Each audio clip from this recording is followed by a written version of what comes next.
So good morning, everyone. Welcome to the Airstream. Today is Sunday, Sunday, July the 8th.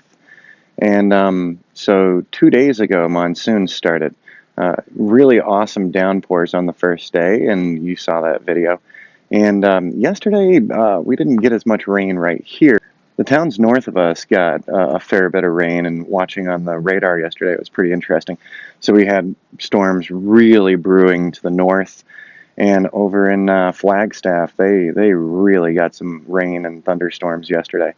Today, we'll see what it's going to be. The one interesting thing, everything that was blowing up yesterday to the north of us, it was actually moving back to the south. So yesterday afternoon, I actually had to take the awning down, and the Airstream Zip-D awning is awesome. So to say that I had to take it down means we had some really crazed gusts going on. The Airstream was rocking for maybe about a half an hour.